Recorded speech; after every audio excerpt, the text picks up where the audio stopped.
Magandang araw Pilipinas, narito po ang latest Weather Today forecast.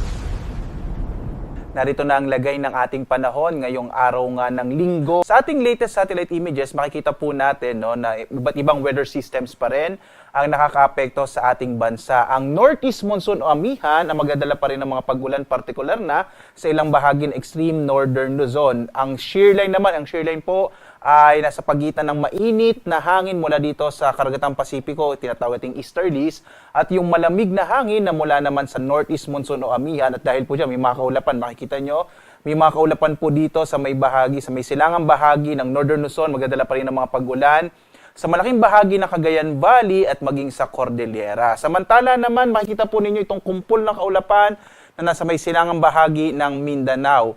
Ngayon po ay na-monitor natin, isa na po itong low pressure area, huling namataan mahigit 1,000 kilometro, silangan ng Southern Mindanao. At base po sa ating pinakahuling datos, may medium chance. Ibig sabihin po ng medium chance, posible na itong maging bagyo after 24 hours or malaki yung posibilidad na maging bagyo ito after 24 hours. Ibig sabihin by tomorrow, araw po ng Lunes, ay posible nga maging bagyo. Yung low pressure area na sa labas pa ng Philippine Area of Responsibility. Inaasahan din natin ngayong araw, posible po itong pumasok ng PAR at kung sakali po pag ito ay naging bagyo, tatawagin po natin itong nasa letter V na po tayo, verbena po kung sakaling maging bagyo, yung low pressure area na papasok ng Philippine Area of Responsibility ngayong araw. Samantala po, base rin sa pinakahuling datos natin, posibleng maapektuhan ito kung sakaling maging bagyo at kikilos pa hilagang kanluran ang malaking bahagi po ng Kabisayaan at maging bahagi ng Southern Luzon. At posible pong ito'y kumilos mula Lunes, bukas hanggang Miyerkules at papunta po dito sa may bahagi ng West Philippine Sea. Mamaya po, ipapakita ko sa inyo yung weather advisory na inisyo natin kaninang alas 5 ng umaga. Makikita nyo po kung anong mga lugar yung posibleng makaranas ng malalakas sa mga pag-ulan sa pagkilos nga nitong low pressure area na maaring maging bagyo. At narito naman yung ating latest na senaryo na posibleng maging mga lugar na magiging maulan sa mga susunod na araw, dulot nga nitong papalapit na low pressure area na maaaring maging bagyo by tomorrow. So by tomorrow po, ma'am, inaasahan pa rin natin na magiging maulan. Ito ay dulot naman ng shear line sa may bahagi ng Cagayan at Isabela. Habang by tomorrow din po, inaasahan na natin ang malalakas, hanggang malalakas na mga pag-ulan. So posible po yung mga localized flooding or mga pagbaha, mga landslide particular na sa may Eastern Visayas, kasama yung Central Visayas at itong Caraga area. Mag-ingat po yung mga kababayan natin dahil nga sa papalapit na low pressure area na maaring maging bagyo. Pagdating po ng araw ng Tuesday, mas maraming lugar yung maaring makaranas ng hanggang malalakas na mga pag-ulan na maaring ring magdulot ng mga flash floods and landslide, lalong-lalo na dito po sa may area ng Eastern Visayas. Maapektuhan din po ng malalakas sa mga pag-ulan sa pagkilos, sa pagdaan nitong low pressure area na maaaring maging bagyo. Itong area na malaking bahagi ng Kabisayaan, Southern Luzon, itong Bicol region, at ilang bahagi ng Mimaropa. Pagdating po ng araw ng Miyerkules, inaasahan natin kung magpapatuloy po yung pagkilos nitong low pressure area na maaaring maging bagyo na pahilagang kanluran, base po sa datos natin ngayon. Posible din itong area ng Metro Manila, Southern Luzon at Central Luzon maaaring maging maulan pagdating ng Miyerkules hanggang Huwebes. So makikita po natin ngayong linggo dahil nga sa potential na bagyo na ito ay maaaring maging maulan ang malaking bahagi ng ating bansa, lalong-lalo na yung Kabisayaan at Southern Luzon. So manatili pong tumutok sa mga update dahil posible pa rin naman magbago yung ating senaryo. But sa ngayon po, ito po yung nakikita natin na maaaring maging epekto nitong low pressure area na posible nga maging bagyo by tomorrow.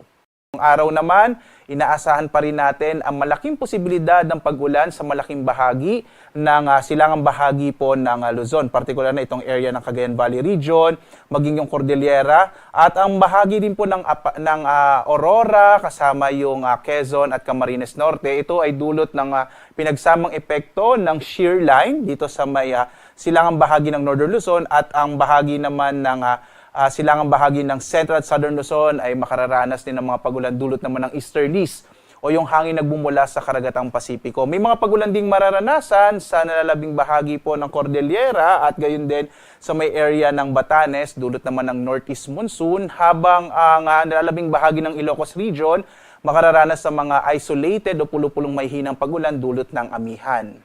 Dito sa Metro Manila at nalabing bahagi ng Luzon, makararanas ng mas maaliwalas sa panahon. Posible po, medyo mainit pa rin yung tanghali natin habang may mga posibilidad ng mga localized thunderstorms sa hapon hanggang sa gabi. Sa umaga, maliit po yung posibilidad ng mga pag-ulan. Agwat ng temperatura sa lawag, nasa 26 to 30 degrees Celsius. Sa Tuguegarao, nasa 23 to 28 degrees Celsius. Sa Baguio naman, 17 to 25 degrees Celsius. Habang sa Kamaynilaan, 25 to 31 degrees Celsius. Sa Tagaytay, 23 to 29 degrees Celsius, habang sa Legazpi, 25 to 32 degrees Celsius.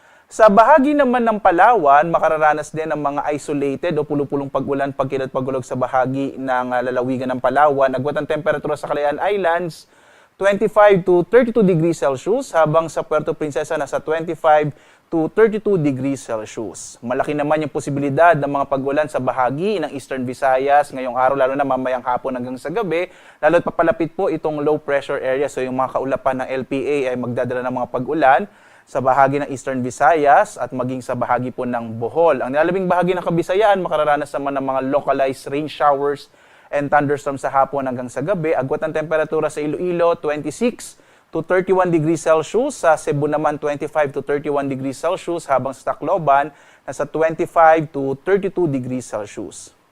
Malaki rin po ang posibilidad ng mga pag-ulan sa may silangang bahagi ng Mindanao at sa hilagang bahagi ng Mindanao. So yung Caraga, Northern Mindanao at Davao Region, makararanas din po ng mga pag-ulan sa araw na ito. Ito ay dulot din nitong trough o mga kaulapan na dala ng low pressure area na nasa loob din po ng Intertropical Convergence Zone or ITCZ.